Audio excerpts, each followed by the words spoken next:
بسم الله الرحمن الرحيم السلام عليكم ورحمة الله وبركاته بسم الله الرحمن الرحيم الحمد لله نحمده ونستعينه ونستغفره ونؤمن به ونتوكل عليه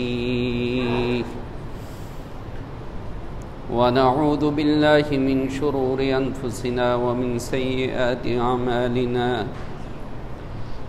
من يهده الله فلا مضل له ومن يضلله فلا هادي له ونشهد أن لا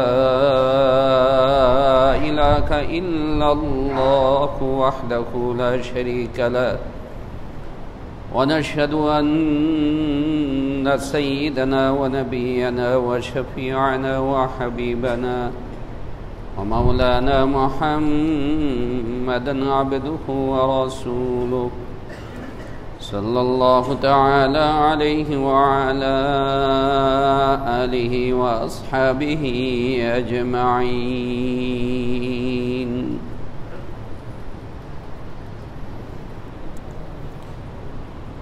محترم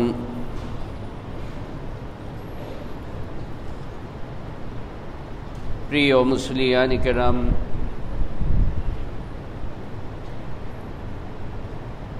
এবং আমার প্রিয় দেশবাসী,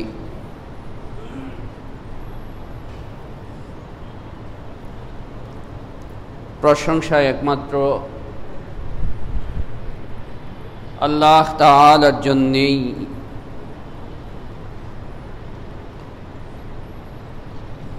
তিনি মেহেরবানি করে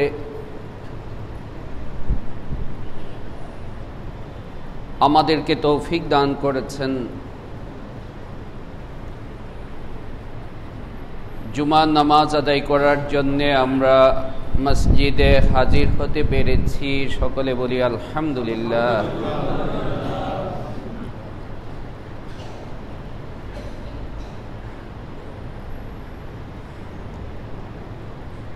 একজন মুমিনের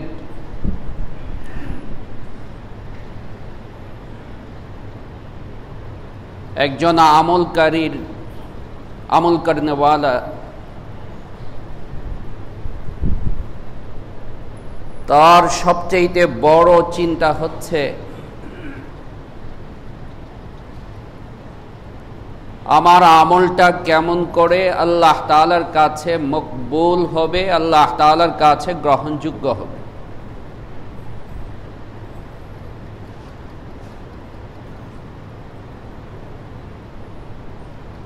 কারণ আমার আমল যদি আল্লাহ তাআলার কাছে মকবুল না হয়, গ্রহণযোগ্য না হয়,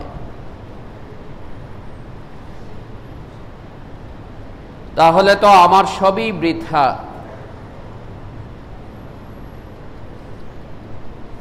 আমার কষ্ট করা, আমার পরিশ্রম করা, আমার সময় দেওয়া, যে ইবাদতের সাথে অর্থের সম্পর্ক আছে সেখানে অর্থ খরচ করা, সম্পদ খরচ করা,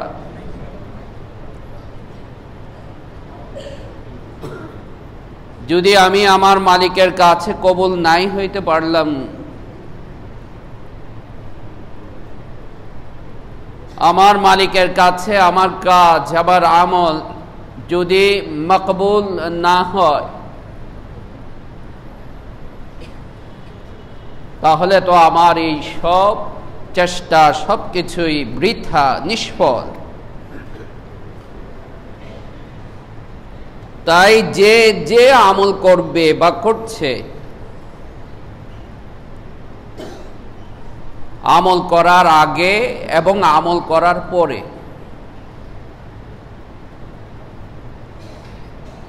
আমল করার আগেও এই চিন্তাটা তার অন্তরে থাকা উচিত।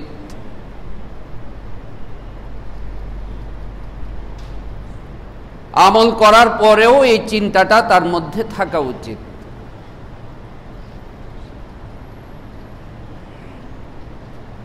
আমলটা করার আগে যখন এই চিন্তাটা আমার মধ্যে আসবে, তখন অবশ্যই আমি চেষ্টা করব কিভাবে আমার আমলটা আল্লাহর কাছে কবুল হবে। আর আমল করার আগে এই চিন্তাটাই যদি আমার মাথায় না আসে, আমার অন্তরে না আসে, তাহলে তো এই কথাও আসবে না যে আমি কিভাবে কবুল হবে, কেমনে কবুল হবে, এই জিনিসটাও আমি শিখা বা জান।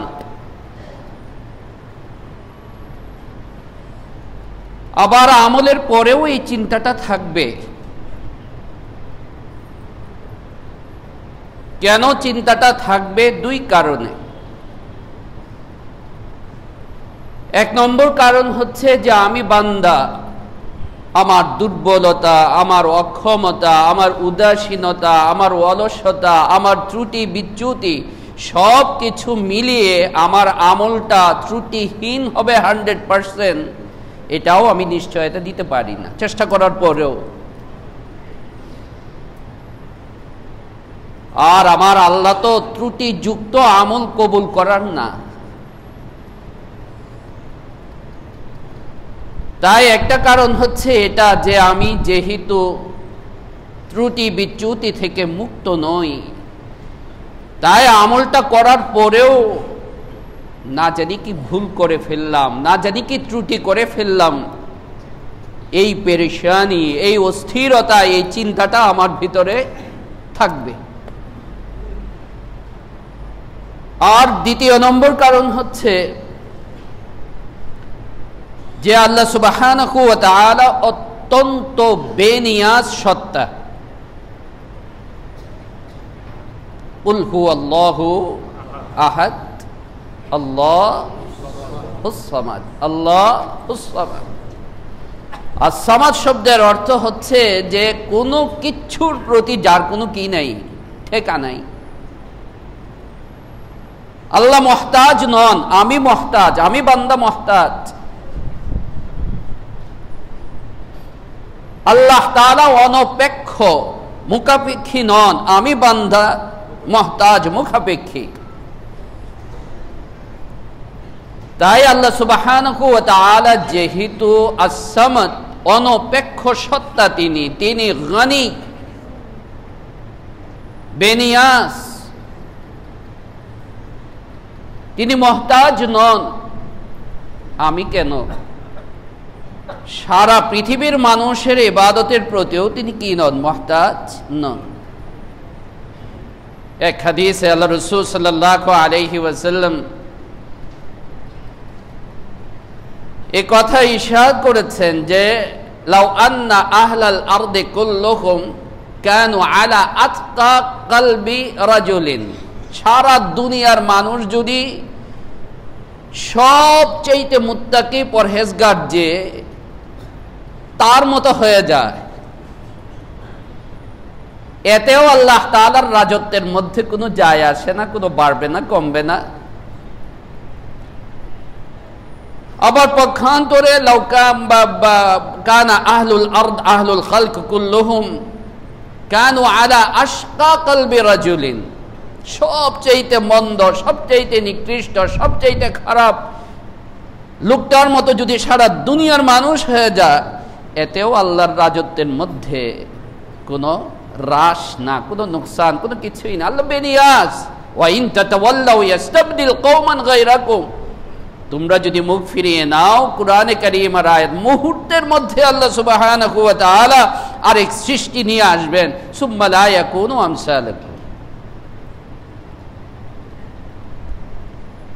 তাই আমি ইবাদত শুরু করার আগে যেমন এই চিন্তাটা আমার ভিতরে থাকতে হবে যে আমার ইবাদতটা কেমন করে আল্লাহ তাআলার কাছে মকবুল হবে, আবার ঠিক অনুরূপ ভাবে আমার ইবাদত শেষ করার পরেও, ইবাদতটা করার পরেও এই চিন্তা, এই অস্থিরতা আমার ভিতরে থাকবে যে আমার আমলটা আল্লাহ মেহেরবানি করে কবুল করলেন কিনা। আল্লাহ সুবহানাহু ওয়া তাআলা সারা বিশ্বের এবং বিশেষ করে আমাদের প্রিয় বাংলাদেশের অনেক ভাই বোনকে বাইতুল্লাহ শরীফের হজ করার তৌফিক দান করছেন, আলহামদুলিল্লাহ। এবং ইতিমধ্যে অনেক ভাই, অনেক বোনই বাইতুল্লাহ শরীফ অথবা মদিনা শরীফ তারা হজের নিয়তে, হজ করার উদ্দেশ্যে তারা পৌঁছে গেছেন। আমরা গত সপ্তাহে বিস্তারিত আলোচনা করেছিলাম যে হজের ইবাদতের মধ্যে আল্লাহ সুবহানাহু ওয়া তাআলা যে নিগূঢ় লক্ষ্য, যে উদ্দেশ্য, যে হিকমত, তাৎপর্য আল্লাহ সুবহানাহু ওয়া তাআলা রেখে দিয়েছেন।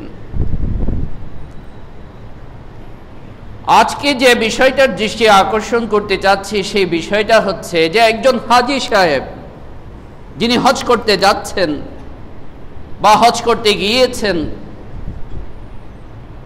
তার সারা সফরেই এই চিন্তাটা মাথার ভিতরে থাকা উচিত যে আমার হজটা কেমন করে আল্লাহ তাআলার কাছে কবুল হবে, আমার হজটা কেমন করে আল্লাহ তাআলার কাছে মকবুল হবে, আমার তওয়াফ, আমার সাই, আমার উমরা, আমার মিনা, আরাফা, মুজদালিফাতে উপস্থিতি,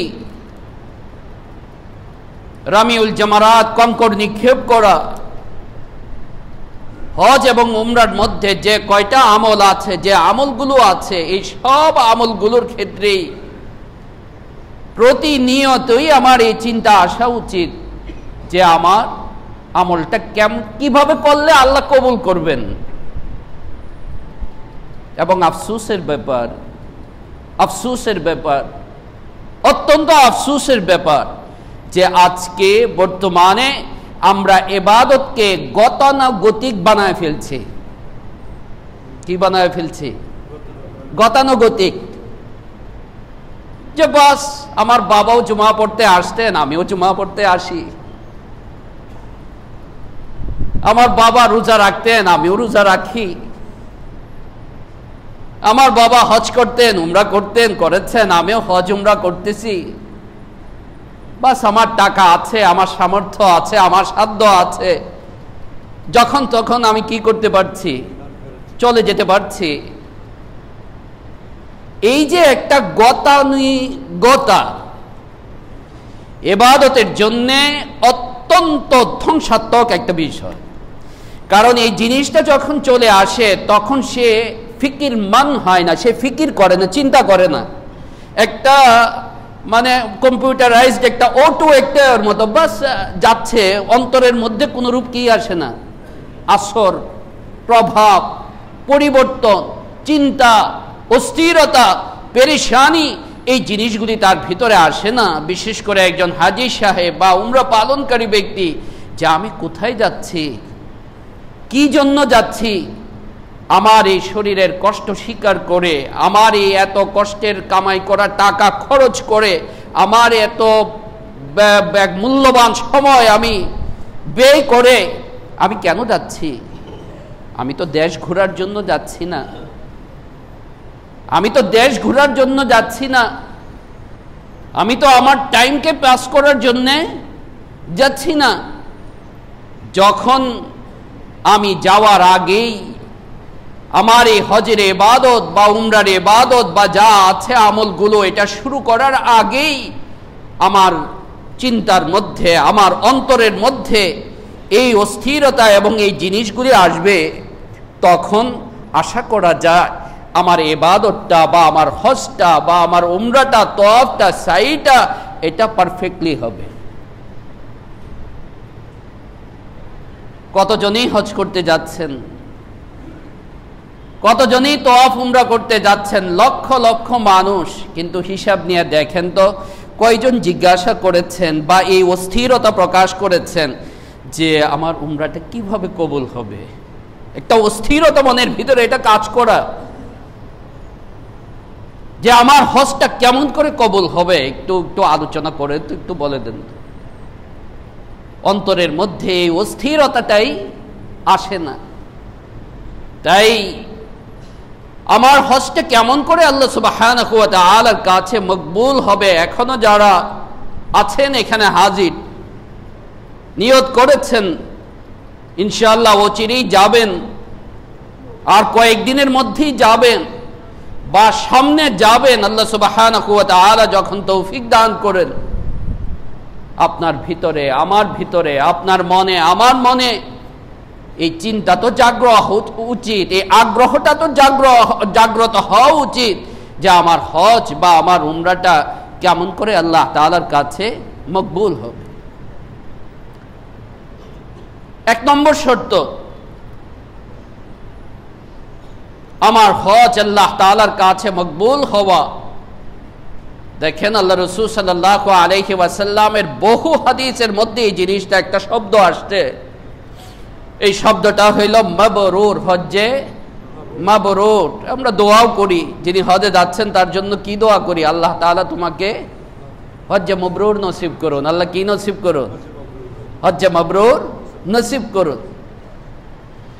এবং আল্লাহ রাসূল সাল্লাল্লাহু আলাইহি ওয়াসাল্লামের হাদিস শরীফের মধ্যে এই শব্দটারও অনেক রিপিটেশন আসছে, অনেকবার উল্লেখিত হয়েছে। এবং আল্লাহ রাসূল সাল্লাল্লাহু আলাইহি ওয়াসাল্লাম এই হজের পুরস্কার হিসাবে আল্লাহ তাআলার কাছে, সহিহ বুখারী শরীফের হাদিস, হযরত আবু হুরায়রা রাদিয়াল্লাহু তাআলা আনহু ওয়া আন কুল্লি সাহাবাতি আজমাইন, তিনি বর্ণনা করেছেন, আল্লাহ রাসূল সাল্লাল্লাহু আলাইহি ওয়াসাল্লাম বলেন, আল হজ্জুল মাবরুরু লাইসা লাহু জাযাউন ইল্লাল জান্নাহ, আও কামা ক্বালা আলাইহি সাল্লাতু ওয়াসসালাম। হজ্জে মাবরুরের প্রতিদান, পুরস্কার আল্লাহ তাআলার কাছে জান্নাত ছাড়া আর কিছুই নেই। অনুরূপ ভাবে হাদিসের মধ্যে কথাও আসছে যে যে হজ্জে মাবরুর পাইল, রাজা আকায়াউমিন ওয়ালাদাতু উম্মু, সে তার ঘরে এভাবে ফিরে আসবে যেন তার মা তাকে সদ্য প্রসূত নিষ্পাপ একটা শিশুর মতো হয়ে সে ফিরে আসবে। কত বড় পুরস্কার! তাই আমার হজটা হজ্জে মাবরুর হওয়ার জন্যে, মাবরুর মানে মকবুল, মাবরুর মানে মকবুল, আমার হজটা আল্লাহ তাআলার কাছে কবুল হওয়ার জন্য, মকবুল হওয়ার জন্য বা মাবরুর হওয়ার জন্য প্রথম নম্বর শর্ত, এক নম্বর ইখলাস ও মুতাবা। ইখলাস ও মুতাবা, ইখলাস ও মুতাবা, ইখলাস ও মুতাবা। ইখলাস সম্পর্কে আমরা জানি যে ইখলাস এরকম একটা জিনিস, এরকম একটা শর্ত যে এটা কোনো ইবাদতে ইখলাস ছাড়া কি নয়, আল্লাহ তাআলার কাছে গ্রহণযোগ্য নয়।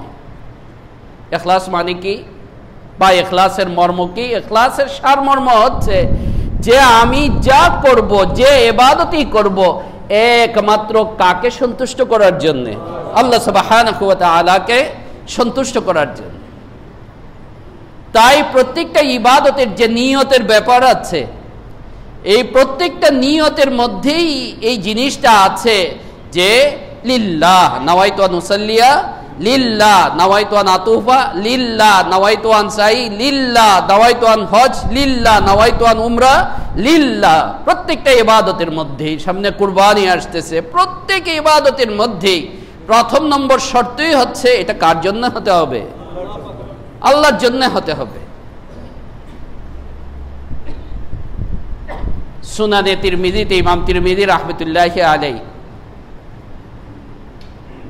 এবং সুনানে ইবনে মাজাতে হযরত ইমাম ইবনে মাজাহ রাহমাতুল্লাহি আলাইহি হযরত আনাস ইবনে মালিক রাদিয়াল্লাহু তাআলা আনহু থেকে বর্ণিত হাদিস, রাসূল পাক সাল্লাল্লাহু আলাইহি ওয়াসাল্লাম বলেন, বা রাসূল সাল্লাল্লাহু আলাইহি ওয়াসাল্লাম তার দুয়ার মধ্যে, হজে নবীজি যে হজ করেছেন এই হজের মধ্যে এবং নিয়তের মধ্যে কথা, আল্লাহুম্মা হাজ্জাতুন লা রিয়া ফিহা ওয়ালা সুমআ, আল্লাহুম্মা হাজ্জাতুন লা রিয়া ফিহা ওয়ালা সুমআ, হে আল্লাহ আমি আপনার কাছে এমন হজ কামনা করতেছি, এমন হজের তৌফিক কামনা করতেছি যে হজের মধ্যে কোনো রিয়া নাই এবং সুমআ নাই, কোনো রিয়া নাই এবং সুমআ নাই। রিয়া শব্দের অর্থ হচ্ছে লৌকিকতা, লোক দেখানো, মানুষ আমাকে হাজী সাহেব বলবে। আর সুমা হচ্ছে সুখ্যাতি, খ্যাতি, মানুষের কাছে আমার খ্যাতি ছড়াবে, বাহ খুব ভালো মানুষ, প্রতি বছর কোথায় যায়? মক্কা শরীফে যায়, হজে যায়, প্রতি বছর উমরা করে, মানুষ আমাকে বাহবা দিবে, মানুষের কাছে আমি বাহবা পাবো। আবার অনেক সময় আছে বান্দা, এটাও মনে রাখবেন, সূক্ষ্ম একটা কথা এটা, একটা রিয়া তো হচ্ছে, লৌকিকতা তো হচ্ছে মানুষের সাথে সম্পর্কিত, আর একটা লৌকিকতা আছে বান্দা নিজের সাথে করে, নিজেই সে নিজের কাছে নিজেই সে আনন্দ বোধ করতে থাকে যে আমি তো প্রতি বছর হজ করি, আমি তো প্রতি বছর উমরা করি। নিজেকে নিজে দেখা, নিজেকে নিজে প্রতারিত করে, ধোঁকা দেয়। আল্লাহ রাসূল সাল্লাল্লাহু আলাইহি ওয়াসাল্লাম থেকে একটা জয়ীফ হাদিসের মধ্যে কথা আছে, হাদিসটা এতটা শক্তিশালী না কিন্তু বাস্তব, কথাটা বাস্তব, যে আল্লাহ রাসূল সাল্লাল্লাহু আলাইহি ওয়াসাল্লাম বলেন, ইয়াতি আলান নাসি জামানুন, অচিরেই এমন এক জামানা আসবে, এমন এক সময় আসবে, ইয়াহুজ্জু আগনিয়াউন নাসি লিন-নুজহা, সমাজের দেশের ধনী মানুষেরা হজ করতে যাবে চিত্ত বিনোদনের জন্য। প্লেজার ট্রিপ থাকে না, বাস ঘুরে আসি, কি করে আসি, টাকা আছে ঘুরে আসি। আর আজকাল তো দিন দিন সুবিধা এত বেশি বাড়ছে যে এখন সফর আর সফর নাই, হজ আর কি নাই, হজ নাই। এখন তো আরো আগে থেকে মিনাতে আগে যে একটু কষ্ট করতে হইতো, আরাফাতে একটু কষ্ট করতে হইতো, এখন মিনা আরাফাও আর ময়দান নাই, ভিআইপি তাবু হয়ে গেছে। ওইখানেও আপনার ওই 5 স্টার হোটেলের facilities, suite room, air condition তো আমি হয়ে গেছে আলাদা। আবার মিনাতে আপনার ভিআইপি তাবু আছে, এক একটা তাবু শুধু একদিনের তাবুর খরচ হচ্ছে 8 লাখ, 10 লাখ, 12 লাখ, 14 লাখ। ওইটা ওই যে হোটেলের স্যুট রুমের মতো সব আছে এখানে। মিনার ভিআইপি তাবু না, আমি এটার ভিআইপি তাবু। আল্লাহ সুবহানাহু ওয়া তাআলা আমার বুঝটাকে জাগ্রত করে দিন, আল্লাহ আমার বুঝটাকে কি করে দিন, জাগ্রত করে দিন, এবং সকলের বুঝকেই আল্লাহ তাআলা জাগ্রত করে দিন যে আমার হজ, আল্লাহ রাসূল সাল্লাল্লাহু আলাইহি সাল্লাম যে কথা বলছেন যে হজ্জু আগনিয়াউন নাসি লিন-নুজহা, যে চিত্ত বিনোদনের জন্য, বাস একটু ঘুরে আসলাম না, আমি 10 দিনের বেশি থাকবো না, তাই ট্রাভেলওয়ালা বলে দিবে স্যার অসুবিধা নাই, 10 দিনের প্যাকেজেই আপনারে করে দিচ্ছি, আমি 7 দিনের বেশি থাকতে পারবো না, তো 7 দিনের প্যাকেজেই সে কি করে দিচ্ছে, করে দিচ্ছে। আমি কিন্তু এখানে সেখানে থাকতে পারবো না, তো যেখানে থাকার সেখানেই করে দিচ্ছে। এই যে ইবাদতের ক্ষেত্রেও আমি আমার নফসের মজা চিন্তা করি, আমি আমার নফসের সুবিধা চিন্তা করি, এই জিনিসটাও প্রশংসনীয় না। মানে আমরা আরাম করতে করতে অবস্থা আমাদের এরকম হয়ে গেছে, এখন ইবাদতের মধ্যেও আমরা কি খুঁজি, আরাম খুঁজি। আর আল্লাহ বলেছেন কোরআনে কারীমে, এত সহজে জান্নাতে দাখিল হবে? আম হাসিবতুম আন তাদখুলুল জান্নাহ ওয়ালাম্মা ইয়াতিকুম মাসালুল লাযীনা খালাউ মিন ক্বাবলিকুম, তোমার উপরে বালা মুসিবত আসবে না, তোমার উপরে দুঃখ দুর্দশা আসবে না, আর তুমি মনে করছো জান্নাতে দাখিল হয়ে যাবে।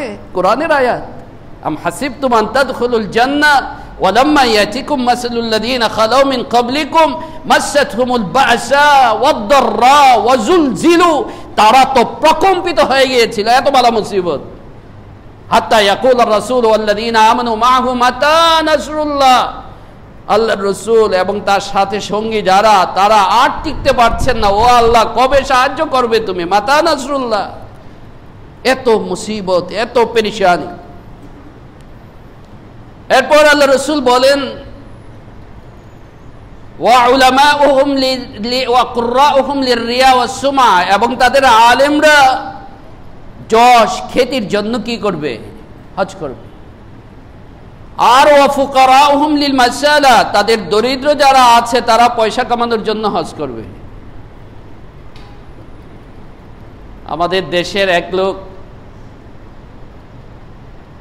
হজ করতে গেছে, আর আগের কথা, আগে তো কঠিন ছিল।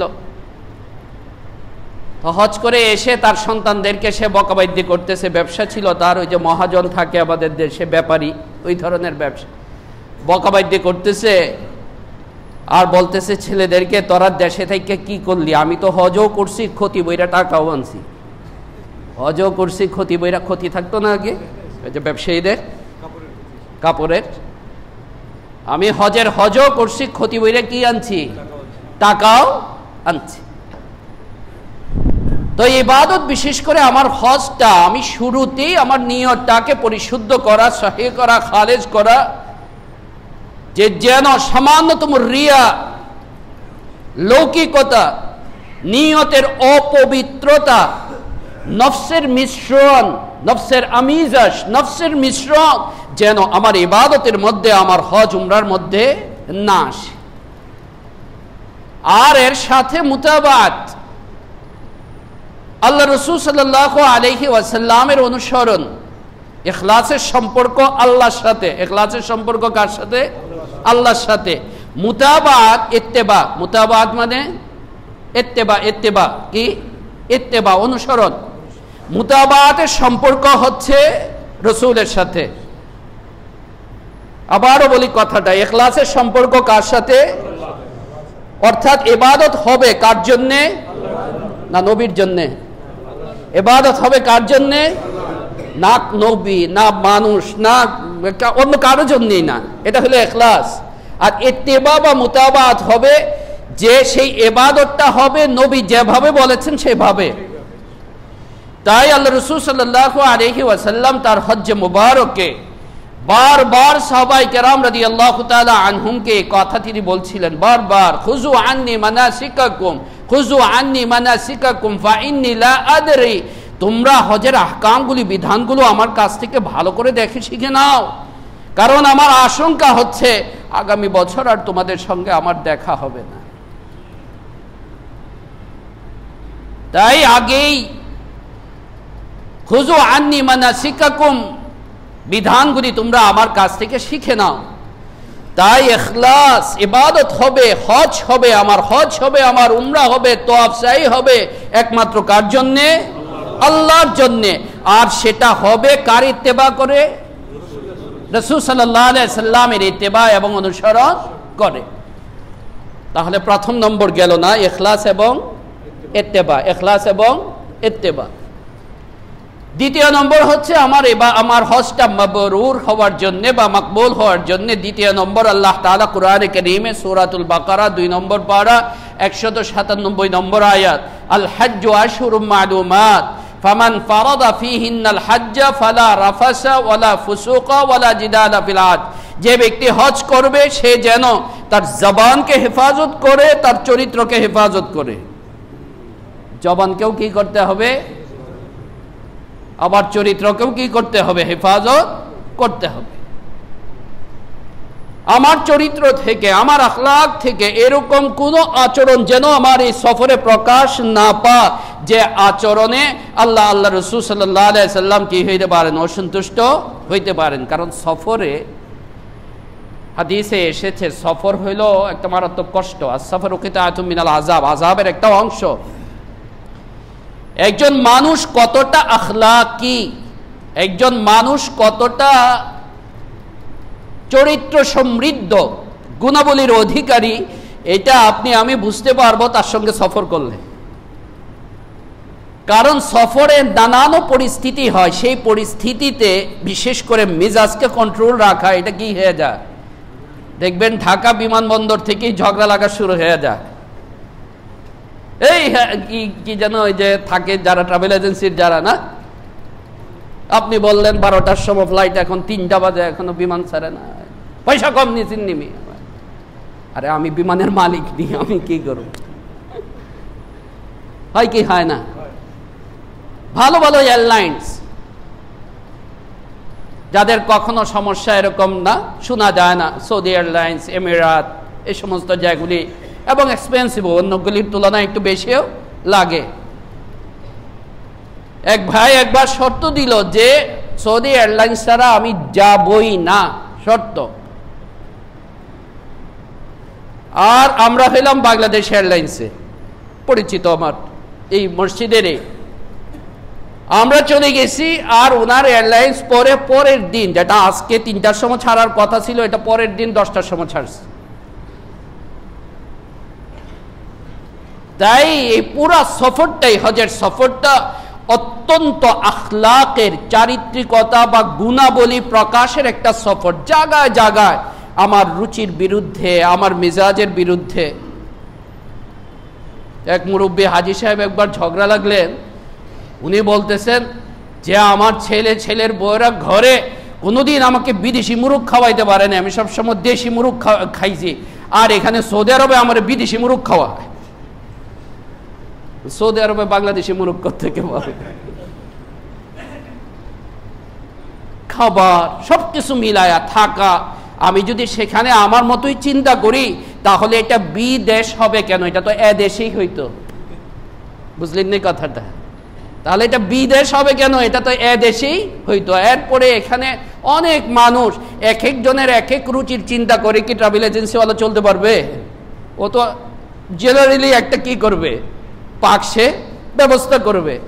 এখন একজনের করল্লাবাজি পছন্দ, আরেকজনের পছন্দ না। একজনের আলু ভর্তা পছন্দ, আরেকজনের আলু ভর্তা পছন্দ না। একজনের রুই মাছ পছন্দ, আরেকজনের রুই মাছ পছন্দ না। একজনের গরু গোশত পছন্দ, আরেকজনের গরু গোশত গাইতেই পারেন না।